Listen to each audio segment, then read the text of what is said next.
والقلب السماء نحو السماء مترنما لا تنقضي أتلي روحي دواء رمضان رمضان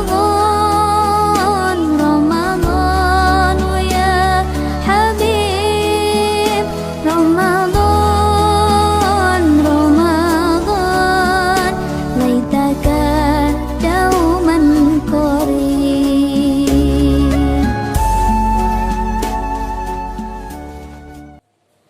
Assalamualaikum warahmatullahi wabarakatuh. Bismillahirrahmanirrahim. Alhamdulillahi rabbil alamin. Wassalatu wassalamu ala asyrafil anbiya'i wal mursalin Sayyidina wa maulana Muhammadin wa ala alihi wa ashabihi ajma'in. Amma ba'du. Qala Allah ta'ala fi kitabihil karim. A'udzu billahi minasyaitonir rajim. Bismillahirrahmanirrahim. Ya ayyuhalladzina amanu kutiba alaikumusiyam kama kutiba alal ladzina min qablikum la'allakum tattaqun. Shadaqallahul adzim. Anak-anak sekalian, alhamdulillah pada malam hari ini kita masih dipertemukan oleh Allah Subhanahu wa taala dengan datangnya bulan suci Ramadan, di mana bulan suci Ramadan ini disampaikan dalam sebuah hadis Rasulullah Muhammad sallallahu alaihi wasallam, Rajabun syahrullahi wa syahbanu syahri wa ramadhanu syahru ummati. Rajab adalah merupakan bulannya Allah, Sya'ban adalah bulannya Rasulullah, dan Ramadan adalah bulan umatnya Rasulullah Muhammad sallallahu alaihi wasallam. Sehingga bulan Ramadan ini adalah merupakan satu bulan yang dijadikan oleh Allah Subhanahu wa taala kesempatan bagi kita umat baginda Rasul untuk banyak-banyak melaksanakan ibadah, untuk banyak-banyak membaca Al-Quran, untuk banyak-banyak berdoa kepada Allah Subhanahu wa ta'ala. Lebih-lebih di saat negara kita mengalami musibah yang saat ini masih melanda, yaitu virus corona atau disebut dengan COVID-19. Maka dengan adanya bulan suci Ramadan ini adalah merupakan salah satu kesempatan bagi kita semuanya untuk kita banyak merenung, untuk kita banyak muhasabah, meningkatkan amal ibadah kita kepada Allah, banyak-banyak memohon ampun kepada Allah dan berdoa kepada Allah Subhanahu wa taala agar dengan berkahnya bulan suci Ramadan ini wabah penyakit COVID-19 segera dihilangkan oleh Allah Subhanahu wa taala dari bumi tercinta negara Indonesia ini khususnya dan dunia pada umumnya. Anak-anak sekalian, untuk kegiatan pada bulan suci Ramadan ini akan diisi dengan salah satu kajian kitab Arba'in Nawawi, dan juga nanti akan diisi pula dengan pembacaan murotal Al-Quran. Kitab Arba'in Nawawi ini dikarang oleh Syekh Imam An-Nawawi yang menjadikan motivasi beliau untuk mengarang kitab ini salah satunya adalah sebuah hadis baginda Rasulullah Muhammad SAW, man hafidhu ala ummati arba'ina hadisan min amri dinina ba'asallahu yaumal qiyamati fi zumratil fuqaha wal ulama. Barang siapa yang menghafal atau menjaga 40 hadis dalam urusan agama, maka Allah Subhanahu wa taala kelak akan mengumpulkan mereka ke dalam kelompok orang-orang yang ahli fikih dan dikumpulkan dengan golongan para ulama. Semoga dengan kajian kitab Arba'in Nawawi ini Allah Subhanahu wa taala menjadikan kita sekalian bagian dari hamba Allah yang sholihin, yang sholihat, hamba Allah yang bertakwa kepadanya. Kelak di akhirat kita akan dikumpulkan oleh Allah bersama dengan para ulama, dengan orang-orang yang soleh. Amin, amin ya rabbal alamin. Marilah kegiatan kajian kitab Arba'in Nawawi kita awali dengan bacaan suratul Fatihah. Semoga kajian kita mulai dari awal sampai akhir nanti senantiasa diiringi hidayah Allah Subhanahu wa taala, dan ilmu yang kita pelajari ini dapat menjadi ilmu yang bermanfaat dan barokah, kita mampu untuk mengaplikasikan dalam kehidupan kita sehari-hari. Ila hadratin Nabil Mustafa Sayyidina wa Maulana Muhammadin sallallahu alaihi wasallam wa ila hadrati abaihi wa ummati wa dzurriyyatihi wa ikhwanihi min nabiyina mursalin wa ali kulli wa ashabihi wa tabi'ina bi ihsan ila yaumil wa ila arwahi jamil ulama'il amilin wa syuhada'i wa sholihin wal malaikatil muqarrabin, khususan Sayyidina Syabul Qadir Jilani Syabul Hasan Syabul Syabul Qasim Syabul Allah wa ila arwahi abaina wa ummatina wa ajdadina wa jaddatina wa akhwadina wa khalatina imamina madina wa masyikhina wa sahabatina wa rafiqina wa man tasaddaqina wa lijamil muslimin muslimat wal mu'minina wal mu'minat khususan ila rusul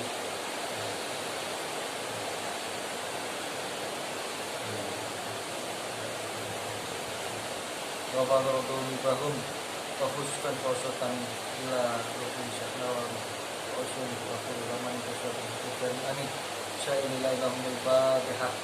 A'udzu billahi minasyaitonir rajim. Bismillahirrahmanirrahim.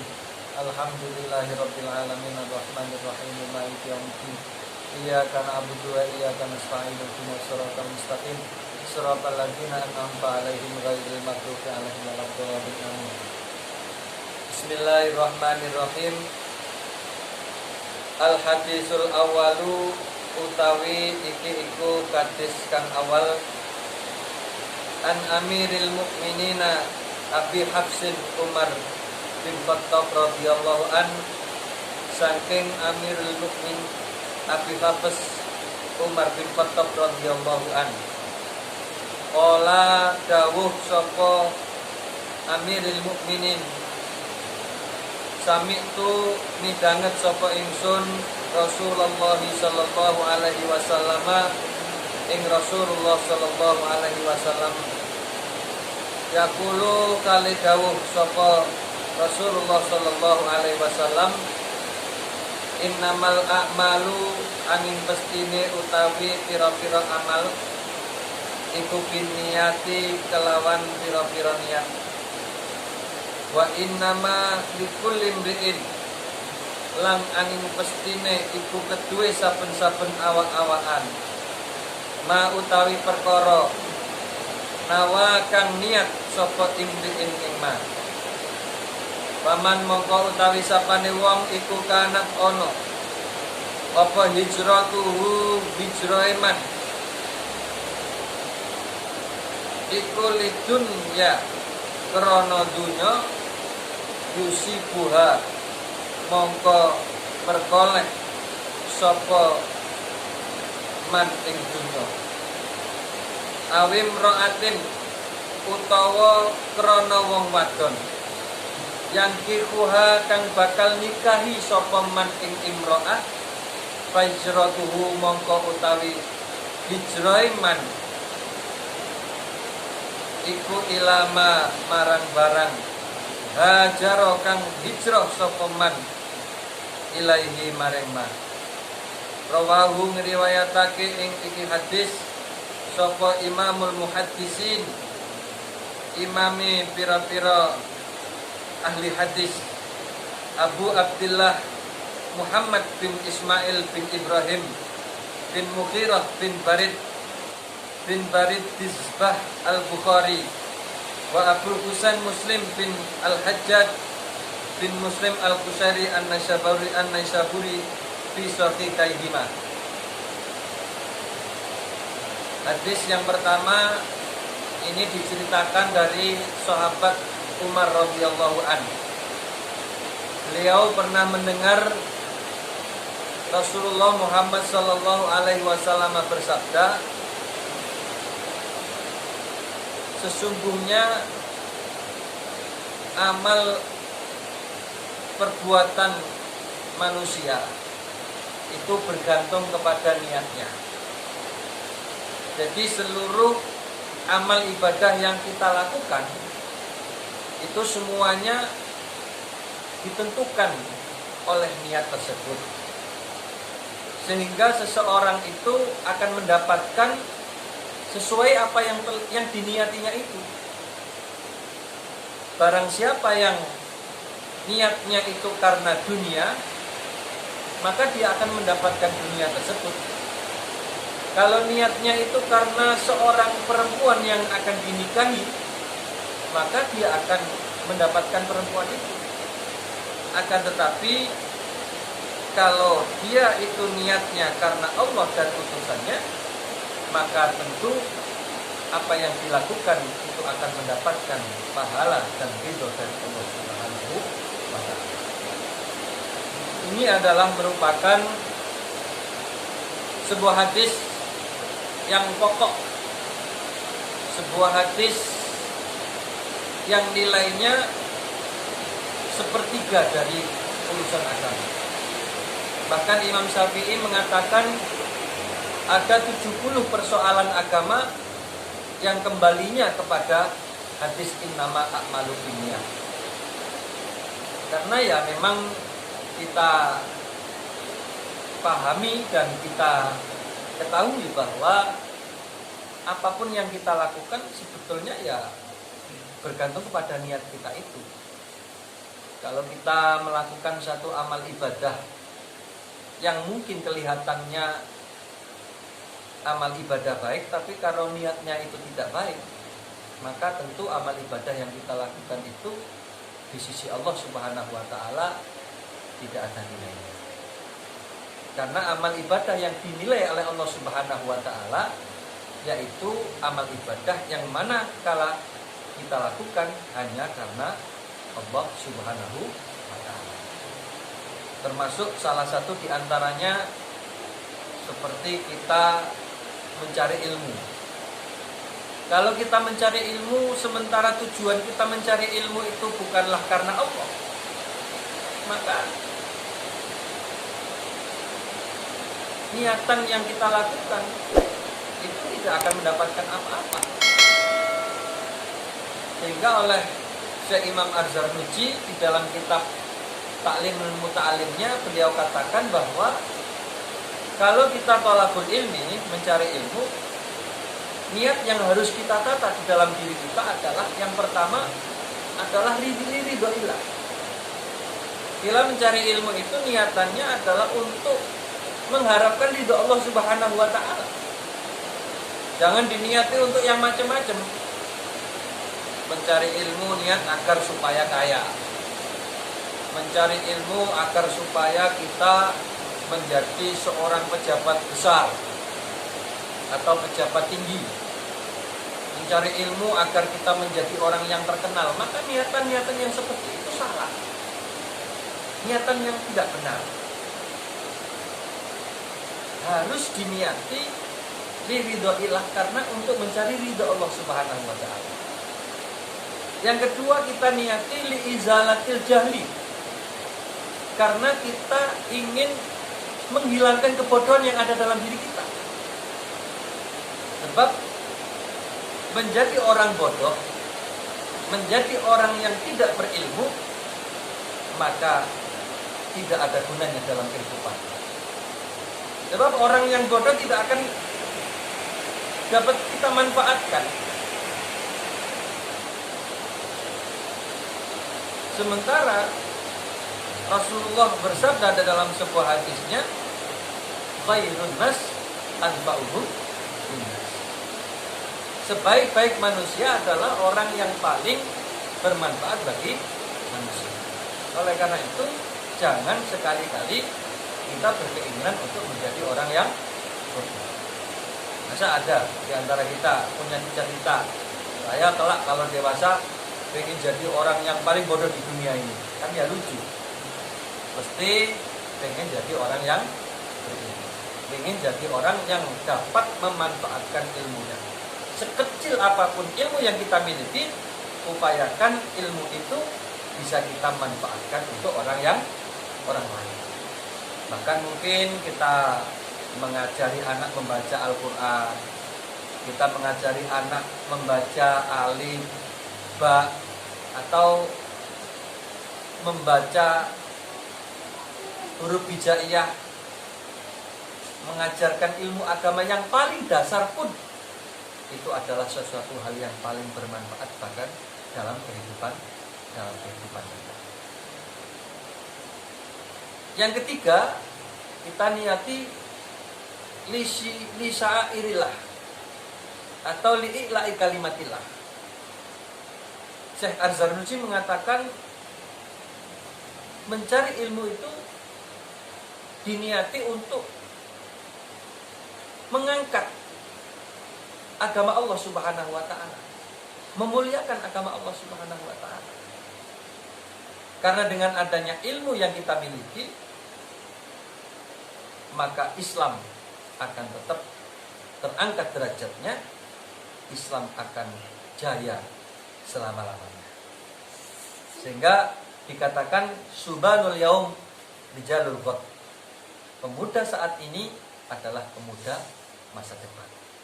Sehingga kehidupan kita pada saat thalabul ilmi, mencari ilmu di pondok pesantren yang seperti ini, atau mencari ilmu dimanapun, adalah merupakan salah satu upaya untuk li'i'la'i kalimatillah, untuk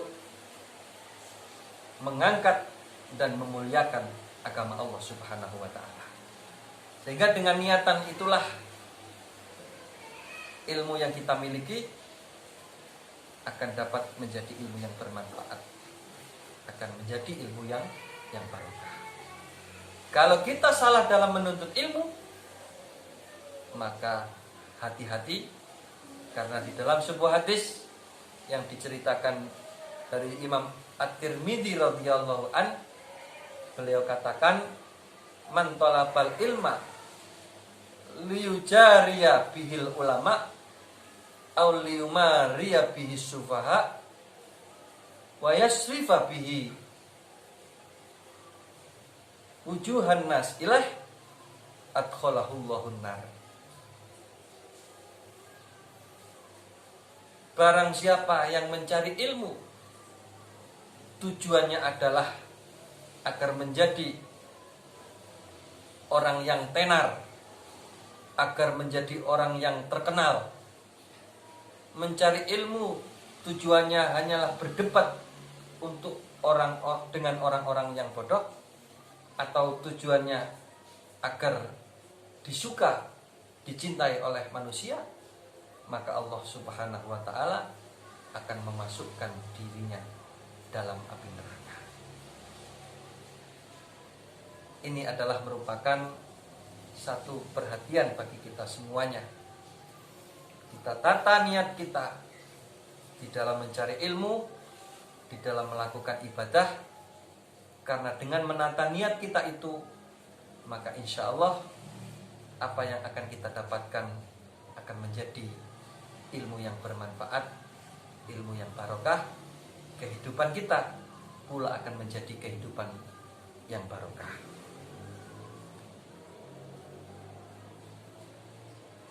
Dan kemudian di dalam hadis ini Rasulullah katakan, barang siapa yang di dalam hijrahnya itu bertujuan untuk mencari dunia, maka dunia itu yang akan dia dapatkan.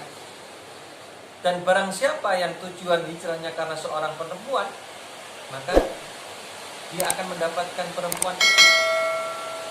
Tapi kalau dia tujuannya karena Allah dan Rasulnya, maka tentu ilmu yang dia dapatkan akan menjadi ilmu yang bermanfaat dan barokah, karena ilmu itu mendapatkan ridho dari Allah Subhanahu wa Ta'ala. Kita tata niat kita, mumpung ini masih awal bulan suci Ramadan, mumpung kita masih awal di dalam memasuki bulan suci ini, kita upayakan di dalam melaksanakan ibadah di dalam bulan suci ini, bentuknya apapun kita niati untuk mencari ridha Allah Subhanahu wa Ta'ala. Kita ikhlas hanya karena Allah. Walaupun memang betul untuk menjadikan hati kita ikhlas ini bukanlah satu hal yang mudah. Butuh untuk latihan, butuh untuk kita biasakan. Karena kalau kita tiba-tiba muncul keikhlasan yang bersifat totalitas hanya karena Allah Subhanahu wa Ta'ala, maka tentu akan sangat sulit. Butuh kita latih, butuh kita biasakan.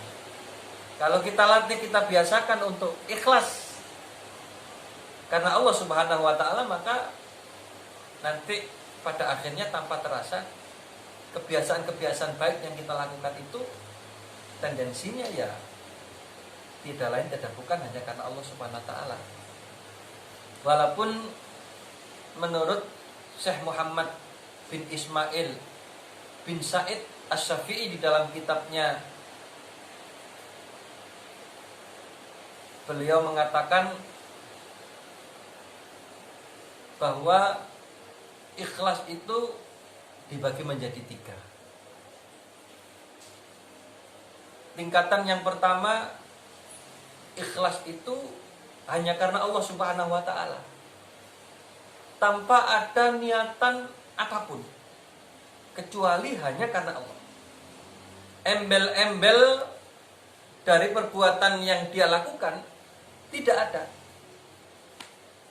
hanya melakukan amal ibadah itu karena Allah Subhanahu wa Ta'ala, untuk mencari ridha Allah Subhanahu wa Ta'ala.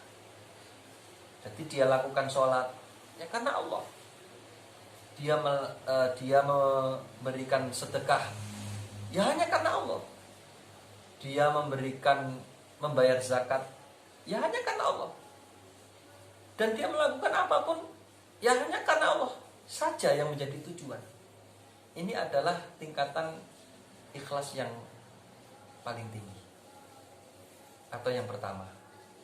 Yang kedua, ada ikhlas itu dia niati karena Allah Subhanahu wa Ta'ala, tapi ada keinginan untuk mendapatkan pahala, ada keinginan untuk mendapatkan surga, ada keinginan untuk mendapatkan kenikmatan ukhrawiyah, atau kenikmatan yang sebangsa akhirat.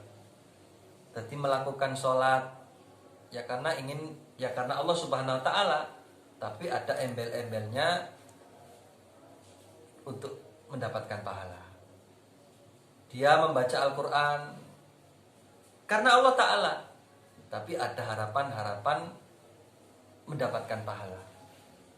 Dia melakukan sedekah ya karena Allah Ta'ala, tapi ada embel-embel agar kelak besok di akhirat mendapatkan surga.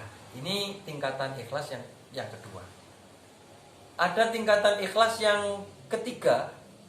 Ini menurut Syekh Muhammad bin Ismail, beliau katakan dia melakukan ibadah karena Allah, tapi embel-embelnya adalah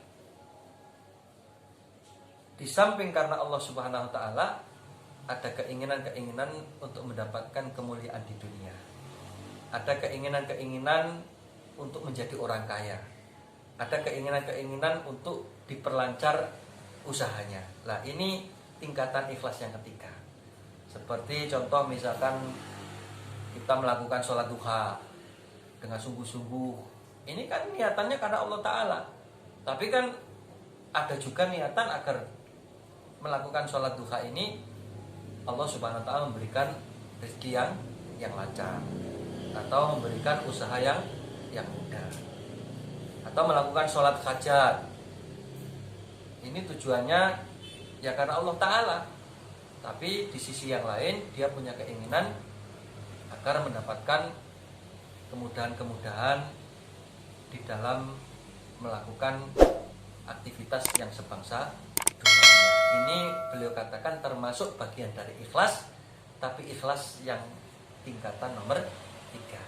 Nah, tingkatan ikhlas yang nomor 1 yang paling tinggi yaitu tingkatan ikhlas bukan karena mengharapkan apapun, hanya karena ingin mendapatkan ridho dari Allah Subhanahu wa Ta'ala. Oleh karena itu, dengan kita belajar hadis yang pertama dalam kitab Arba'in Nawawi ini, di mana Rasulullah bersabda dalam sebuah hadisnya, innamal a'malu binniyat. Kita harapkan segala aktivitas yang kita lakukan, amal ibadah yang kita lakukan, ini berusaha untuk kita biasakan hanya untuk mencari ridha Allah Subhanahu wa Ta'ala. Jikalau hal itu masih sulit, maka bolehlah untuk motivasi agar kita tetap semangat untuk melaksanakan ibadah, agar kita semangat untuk mengkaji Al-Quran, agar kita tetap semangat melakukan sholat sunnah, agar kita semangat untuk melakukan puasa di bulan suci Ramadan, agar kita punya semangat di dalam melaksanakan sholat sunnah taraweh. Kita kasih motivasi dengan pahala yang diberikan oleh Allah Subhanahu wa Ta'ala kepada kita. Atau kalau kita masih ingin semangat lagi di dalam melaksanakan ibadah itu, ya kita melaksanakan ibadah ini diniati karena Allah Subhanahu wa Ta'ala, walaupun embel-embel di belakangnya, agar rezeki yang diberikan oleh Allah Subhanahu wa Ta'ala kepada kita agar supaya lancar, agar rezeki yang diberikan oleh Allah Subhanahu wa Ta'ala kita menjadi rezeki yang barokah, dan pekerjaan yang kita lakukan ini diberikan kelancaran oleh Allah Subhanahu wa Ta'ala. Ini tetap oleh Syekh Muhammad bin Ismail dikatakan bagian dari keikhlasan, tapi ini keikhlasan yang nomor 3 atau keikhlasan yang paling rendah. Sehingga selain dari 3 hal ini, niatannya itu tidak ada nilainya di hadapan Allah Subhanahu wa Ta'ala. Misalkan melakukan ibadah karena pamer ya agar mendapatkan pujian dari orang lain, membaca Al-Quran karena ingin mendapatkan sanjungan dari orang lain. Ini kan bagian-bagian dari niatan-niatan yang tidak baik. Ya tentu kalau hal itu yang menjadi niatan kita, maka kita tidak akan ada nilainya di sisi Allah Subhanahu wa Ta'ala. Ya perlulah kita belajar untuk menjadi orang yang ikhlas, walaupun diawali dari keikhlasan yang nomor 3. Kita tingkatkan keikhlasan itu hanya karena Allah Subhanahu wa Ta'ala. Insya Allah kalau itu yang menjadi motivasi dalam hidup kita, maka Allah Subhanahu wa Ta'ala akan menata sehingga apa yang menjadi keinginan, apa yang menjadi harapan kita oleh Allah Subhanahu wa Ta'ala akan diberikan. Bahkan Allah akan memberikan yang terbaik dalam kehidupan kita. Sebagaimana di dalam firman-Nya, "Wa may yattaqillaha yaj'al lahu makhraja wa yarzuqhu min haitsu la yahtasib." Barang siapa yang bertakwa kepada Allah Subhanahu wa Ta'ala, menjalankan apa yang diperintahkan oleh Allah dan menjauhi segala macam larangan-larangannya, maka Allah akan memberikan solusi di balik setiap kesulitan hidupnya, dan Allah akan memberikan rezeki dengan tanpa disangka-sangka. Oleh karena itu, marilah kita semuanya belajar untuk niat yang baik, belajar untuk ikhlas di dalam melaksanakan aktivitas ibadah kita sehari-hari, belajar untuk mengharapkan ridho Allah Subhanahu wa Ta'ala di dalam melaksanakannya. Insya Allah kalau itu yang menjadi tendensi kita dalam melaksanakan ibadah, baik berupa ibadah apapun dalam kehidupan kita, lebih-lebih ibadah di bulan suci Ramadan seperti ini, maka insya Allah amal ibadah yang kita lakukan menjadi amal ibadah yang baik, amal ibadah yang diterima oleh Allah Subhanahu wa taala. Amin amin ya rabbal alamin. Untuk pertemuan kali ini kiranya cukup sekian yang dapat saya sampaikan. Mudah-mudahan pembahasan hadis yang pertama ini dapat menjadi ilmu yang bermanfaat dan barokah bagi kita sekalian, dan kita diberikan kemudahan oleh Allah, diberikan semangat oleh Allah di dalam menjalankan aktivitas ibadah di bulan suci Ramadan ini, sehingga Allah Subhanahu wa taala menerima amal ibadah yang kita lakukan. Amin amin ya rabbal alamin. Al-Fatihah. A'udzubillahi minasyaitonirrajim. Bismillahirrahmanirrahim. Alhamdulillahirabbil alamin. Ar-Rahmanirrahim. Maliki yaumiddin. Iyyaka na'budu wa iyyaka nasta'in. Ihdinas siratal mustaqim, siratal ladzina an'amta 'alaihim ghairil maghdubi 'alaihim waladdallin. Amin. Wal afu minkum. Wassalamualaikum warahmatullahi wabarakatuh.